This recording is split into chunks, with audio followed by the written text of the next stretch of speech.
We interrupt this program to bring you an important Wayfair message. Wayfair's got style tips for every home. This is Styles McKenzie helping you make those rooms sing. Today's style tip. When it comes to making a statement, treat bold patterns like neutrals. Go wild, like an untamed animal print area rug under a rustic farmhouse table from Wayfair.com. Arr, fierce. This has been your Wayfair style tip to keep those interiors superior. Wayfair, every style, every home.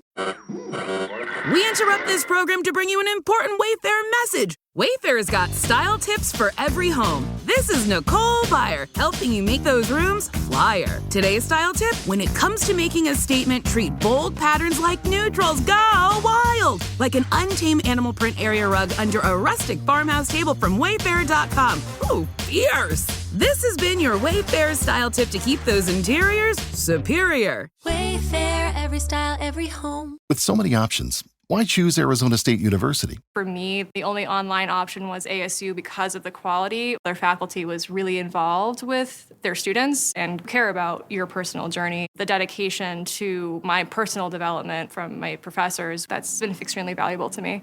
Earn your degree from the nation's most innovative university. Online. That's a degree better.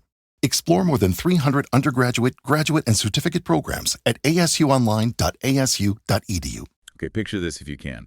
It's June 12th, 2025. We're at the Wilshire Federal Building in Los Angeles. Right. And right in the middle of a federal press conference, you see a U.S. senator being physically removed, shoved down, handcuffed by federal agents. It's quite a scene. Yeah, absolutely extraordinary. Seeing a sitting senator treated like that publicly with officials and press right there watching, it's just, well, startling. Exactly. And that really striking image, that's the heart of our deep dive today. We're looking into this intense clash. It involves Senator Alex Padilla, the Department of Homeland Security federal agents. And it's all playing out with this background of heightened immigration enforcement and some really big questions about federal power being asked right there in L.A. We've got sources here, and they paint, frankly, two very different pictures of what actually went down. Very different. And they definitely connect the single incident to these much larger, ongoing political fights, legal battles, too. Right. So our goal here is to kind of unpack all of that.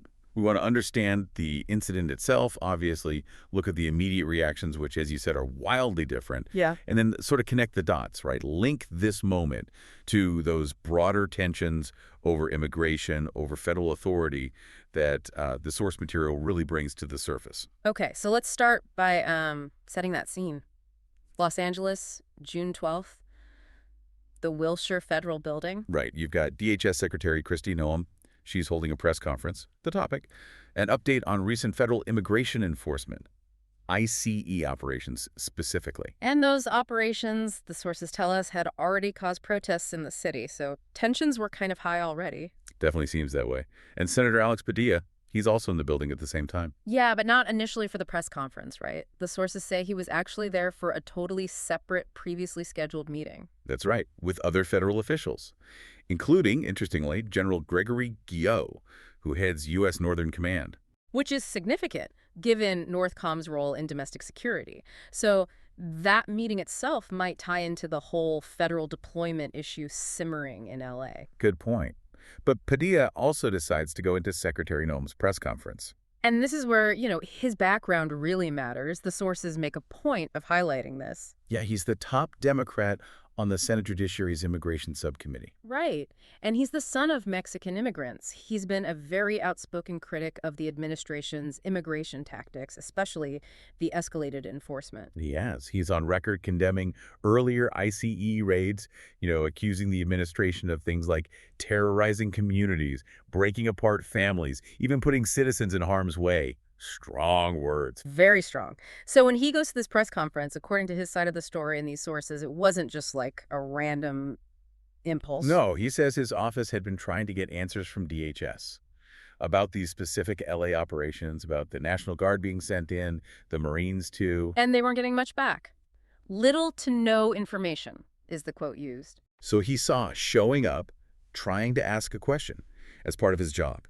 His constitutional duty, he called it, to conduct oversight of the Department of Homeland Security. He wanted answers publicly, it seems, on the record. Which brings us right to that moment of confrontation. Secretary Noem is speaking. And some descriptions of the sources say her remarks were pretty pointed. Yeah, apparently including a line about needing to liberate the city, Los Angeles, from its socialist leadership through increased operations. Wow. Okay. And then Padilla interrupts. He does, loudly, according to the accounts. I'm Senator Alex Padilla. I have questions for the secretary. And that's the flashpoint. Yeah. Because immediately the sources say Secret Service agents, part of Noam's security detail, move in. Yep, he's grabbed by the jacket, apparently, shoved out of the room. And then taken down, forced to the ground by a mix of FBI and Secret Service agents. Restrained right there on the floor, handcuffed, face down.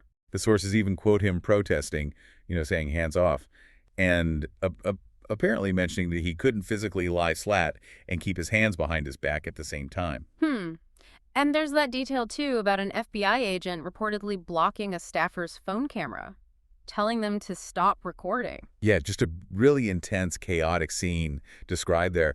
And right after it happens, you get these two completely conflicting narratives emerging. Almost instantly. Padilla himself, he was released pretty quickly. No formal arrest, no charges filed. And he holds his own press conference not long after. Visibly emotional, the reports say. And his story is consistent. He was there peacefully just trying to ask a question in his official capacity. Right. And then was almost immediately forcibly removed, forced to the ground, and handcuffed. He made sure to emphasize, I was not arrested. I was not detained. And then he drew that comparison, which was pretty powerful. It was. He said, if this is how this administration responds to a senator with a question, I can only imagine what they're doing to farm workers, to cooks, to day laborers. Urging people to keep protesting peacefully, vowing to hold the administration accountable. Okay, but then, the administration's take. Totally different. Coming from DHS, the FBI, the White House. Yeah, Tricia McLaughlin from DHS basically called it disrespectful political theater. Right.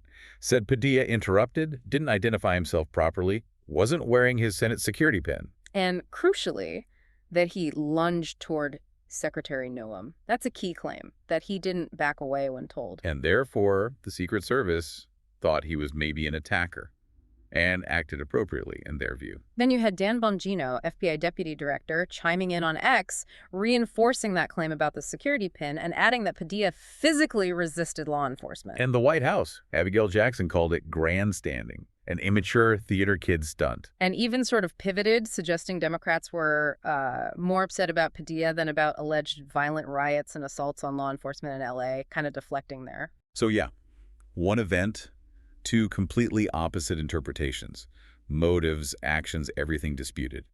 And predictably, this ignited a huge political reaction. Oh, absolutely. You saw Democrats condemning it almost immediately and very broadly. California Governor Gavin Newsom, for instance, tweeted it was absolutely abhorrent and outrageous, called on Republican leaders to condemn it too. And he added that warning, didn't he? If they can handcuff a U.S. senator for asking a question, imagine what they will do to you. Yeah. Powerful stuff. Los Angeles Mayor Karen Bass also spoke out strongly. Questioning how federal agents could possibly not recognize one of California's own senators. Right. And she also noted Padilla as the state's first Latino senator, adding another layer. And she pushed back hard on Noam calling L.A. a war zone. You had lots of others weighing in too. Schumer, Schiff demanding answers. Booker, Warren expressing strong support for Padilla. And Representative Maxwell Frost reportedly even called for subpoenaing Kristi Noem over it. So really strong reactions on that side. On the Republican side, though, the response detailed in the sources was, well, more mixed, but generally tended towards defending the agents and criticizing Padilla. Speaker Mike Johnson apparently suggested Padilla should be censured by the Senate. Wow. And other Republicans, lawmakers, and commentators sort of echoed the administration's points. Padilla was shouting, "No ID visible," he resisted. Caroline Leavitt used similar language, calling it disrespectful political theater, a stunt. So you really see the partisan lines drawn immediately and sharply over this incident. And it's so important for us looking at this and for you listening to remember, we're just laying out these different viewpoints as they're presented in the source material. Exactly. We're not taking a side here. Our job is to show you the conflicting narratives, the different ways this single event was framed and interpreted by the key players involved. Because this event, as the sources make really clear, it wasn't just about Padilla and Noam in that room. It's deeply tangled up in that bigger picture. Definitely. The intensified federal immigration enforcement, The administration's use of federal forces, National Guard, Marines specifically in Los Angeles, that's the crucial context. Secretary Noem's press conference was about those very things, the ICE operations, the federal troop deployment. And that deployment itself was already a huge point of contention. Governor Newsom had filed a legal challenge against it. Right, and the arguments from critics like Newsom, Padilla, and others, as laid out in the sources, are pretty stark. They call it unprecedented overreach, a manufactured crisis. Language like terrorizing communities. Accusations that it's an attack on our constitutional order, maybe an attempt to test the limits of presidential power, to circumvent due process, really fundamental questions being raised. And Padilla, given his role on that Senate Judiciary Immigration Subcommittee, is right in the thick of these debates. His history shows that. The sources mention him pushing for investigations into past IC raids, condemning policies like family detention. And what I found really telling was the mention of his opposition to even the attempt to invoke the Alien Enemies Act of 1798. Right, that's a really old, kind of obscure law. Exactly. It allows the president to deport non-citizens from countries the U.S. is hostile towards. Bringing that up shows just how deep the historical and legal tensions run here. It's not just about current policy fights. So when you step back and look at this whole incident through the lens of these sources, what's the main takeaway? What does it really highlight? Well, it's clearly an extraordinary event. You just don't see this happen. And it really underscores the severe escalation in tensions. Yeah, between the administration and its critics, particularly over immigration policy and maybe more broadly, the use of federal power. You have the administration framing it one way, a necessary response, they'd say, to a senator behaving improperly, maybe even posing a threat. And then you have the Democrats' view, as reflected in the sources. This is an alarming affront to democracy, a worrying sign maybe of authoritarian tendencies. Just completely different interpretations of the same few minutes of interaction. And the immediate impact, noted right there in the material, was these intensified calls for congressional oversight. And the sense that this is definitely going to pour more fuel on the fire of those ongoing legal and political fights about federal power, military deployment domestically, immigration enforcement, all of it. So wrapping it up, you've got this dramatic physical removal of a U.S. senator. You have these starkly contrasting stories about what happened and why. And it all fits into these larger, really contentious battles over immigration, federal authority, and the relationship between different levels of government. The source material kind of leaves us hanging with this thought, which is worth considering. The full implications of this event on the upcoming political landscape and the national discourse on civil liberties remain to be fully seen. Yeah, and that's really the question to ponder, isn't it? What does an incident like this, described in such opposing ways by the parties involved, actually suggest about the state of play between, say, Congress and the executive branch, or federal and state authorities? And maybe even more fundamentally, how do you think about that balance? The balance between security, order, and individual civil liberties, especially when political tensions are running this high? Definitely a lot to mull over, based on what we've seen in these sources today. When your daughter's learning how to drive and says, But can I drive? you say, Híjole. Here we go. but what you should say is something that helps protect your ride. Like a good neighbor, State Farm is there. And that's where State Farm comes in, to help you choose the coverage you need, so you can relax until you hear, Can we pick up my boyfriend? Wait, what? like a good neighbor, State Farm is there. State Farm, Bloomington, Illinois.